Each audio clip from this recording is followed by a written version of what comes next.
So, the time has come, yet again, for another bonsai show and sale at the Chicago Botanic Garden. And this is a springtime show. They have one in August, which is a little bit bigger. They have more vendors, more workshops. I feel like more people come to display their trees. Just general, there's more people around at the Botanic Garden during the summertime season. So, it makes more sense to hold the larger show then. But in most years, this show has still been pretty decent. Now, it's a little crappier this weekend because we had a weird cold snap where it's 45 degrees. It's going to be back up to 75 by Monday, but kind of an unfortunate weekend for it to fall on. So, will they have any trees worth videotaping on display? And more importantly, will the vendors have brought very good trees for us to buy? Well, let's find out. All right, so first thing, we're going to come up to this outdoor area, and I wanted to slow this particular clip down to mention that most of these trees are on display throughout the year. So if you missed the show and sale, you can always come and see their permanent collection throughout the year. And it's, nicer sometimes in summertime. The leaves will be more developed and more full, so you can, observe them throughout the year. And the more important reason why I slowed down this clip is to get a look at this bald cypress. As some of you may know, bald cypress is one of my favorite trees, and just deciduous conifers are my favorite trees in general. But this looks very nice. It's styled in a way that replicates the wild bald cypress down in Louisiana and Florida. It has that classic wild bald cypress look where you get the very, very thick tapered roots at the bottom, a couple of branches up the side, and then the majority of the growth up at that apex. Very triangular. It has a flat top. This is just a very nice replica of wild bald cypress trees that I really want to replicate with my own specimens. And then here we're going to come up to a European olive. As you can see, this thing could possibly be 200 years old. So it just goes to show you how long it can take to get a truly remarkable specimen that has a very thick trunk and very nice characteristic crackled bark on it. This is a Japanese elm, also about 70 years old, and it's actually a forest planting, but it probably took 60 to 70 years to refine those trees. And this one, very interesting kind of style to it, but equal effort probably went into it. And just throughout recording these trees, I made sure to not only get the label so you can see the species, but also the time that it took to sort of grow a plant like this. So, when I get comments on my videos like, oh, your trees aren't bonsai trees, well, I bought starter plants and I'm, styling them throughout the years, and just obviously in, 1 year, I'm not going to be able to replicate a tree like this. It takes years and years of effort and styling to, get plants like this. So I'm working my way towards there. But obviously, I can't replicate something in 1 day for a YouTube video.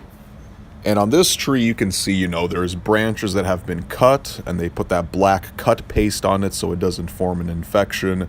But that's kind of what I've been saying this whole time. You grow branches, then you cut them off. That helps thicken the trunk. And I'm pretty sure if we turned the tree around, we could see scars where, sacrifice branches were grown very, very tall so that the trunk gets thick and then cut off.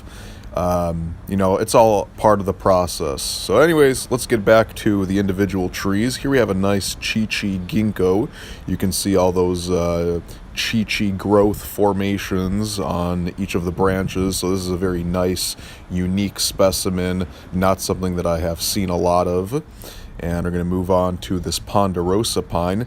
And I'm pretty sure I could have sworn seeing this in a video in some previous years where Ryan Neal was at the Botanic Garden and styling this tree, although I might be misremembering that.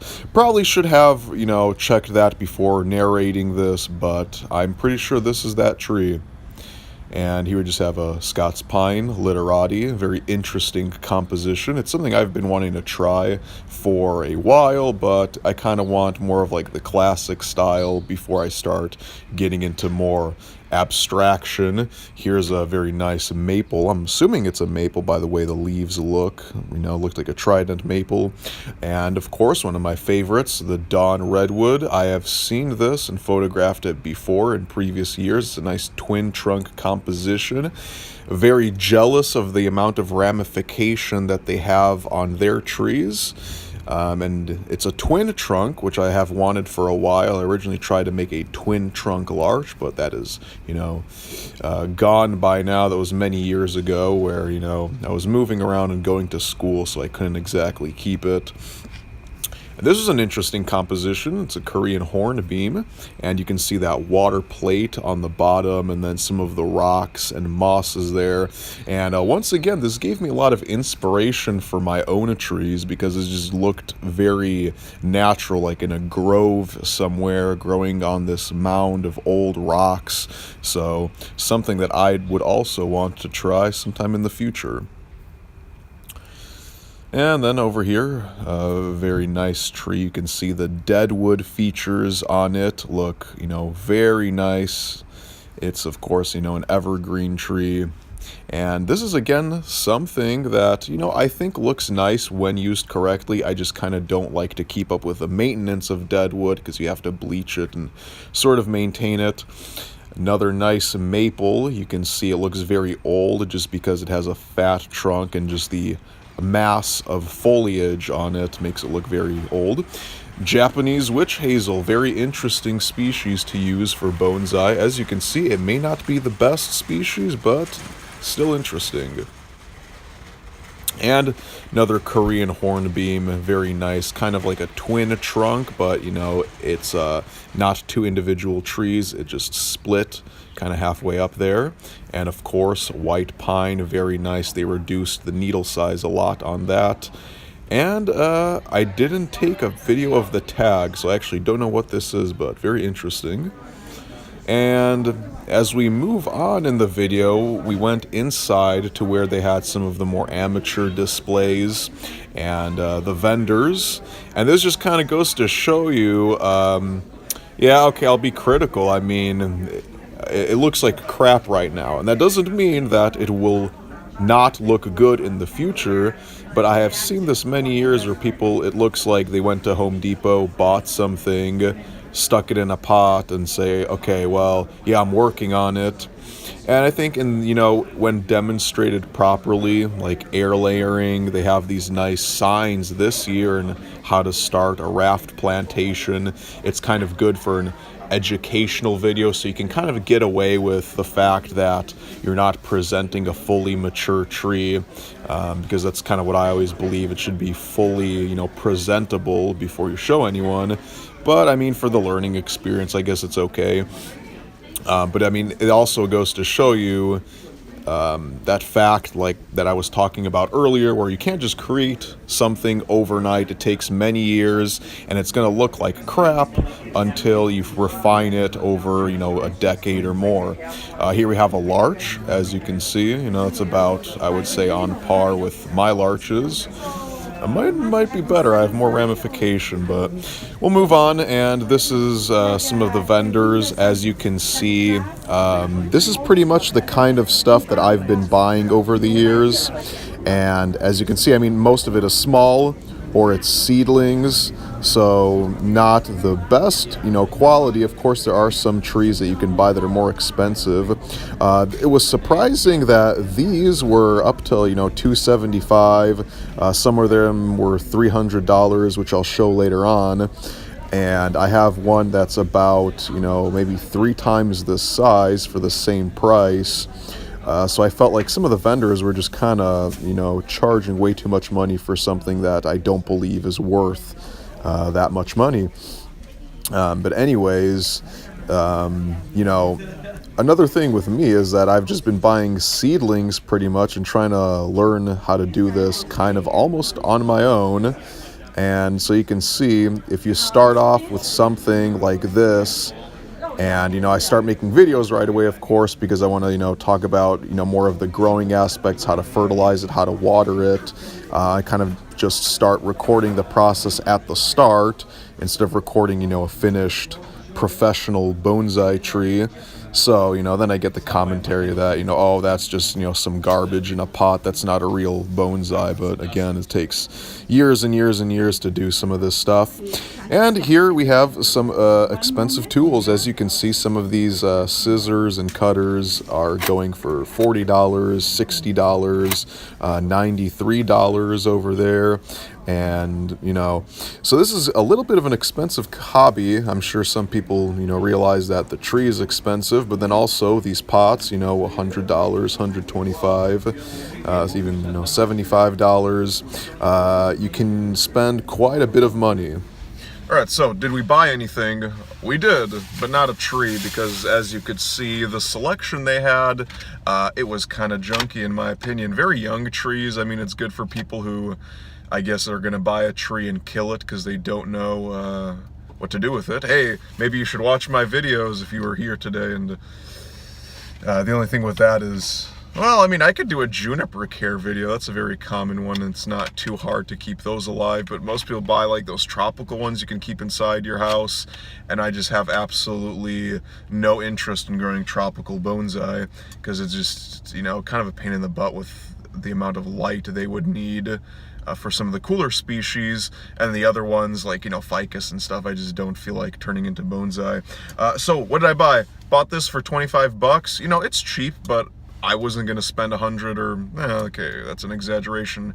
But you could see some of them were like 75 bucks. So still, this will be better than the hardware tools I was using up until this point, and rusty old scissors from my garage to style my trees up until this point.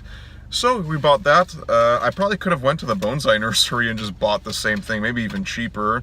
But yeah, whatever. We might go to that local bonsai nursery for the next video. I might do that. I kind of want to do it when it's warmer, so I might do it next week. See if they have anything there to buy. And in general, this wraps it up. I have just one more thing I want to say, and that'll be in the next clip.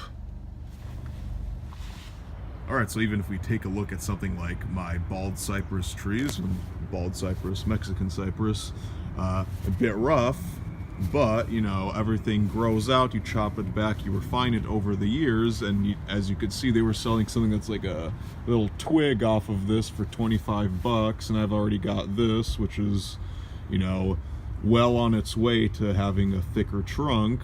And then even, taking a look at some of my other stuff, compared to what you saw at the show, I mean, we're well on our way into, developing something that looks nice.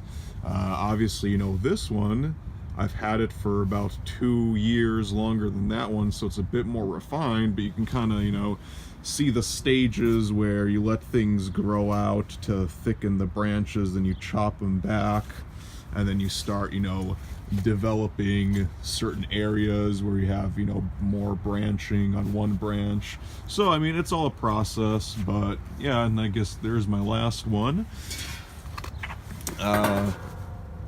Same kind of thing, just let it grow out as large as it wanted to, chop it back, and now you can see, we've got some sections of branches forming, and just gotta, work on cleaning it up.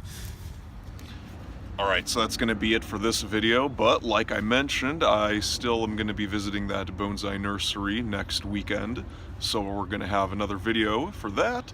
And also I have footage from last year that I never uploaded from a nursery down in Florida with a lot of tropical bonsai. So make sure to stay tuned for that as well, and you can hit the subscribe button down below to be notified when those videos come out. And yeah, that's about it. I'll see you in the next video.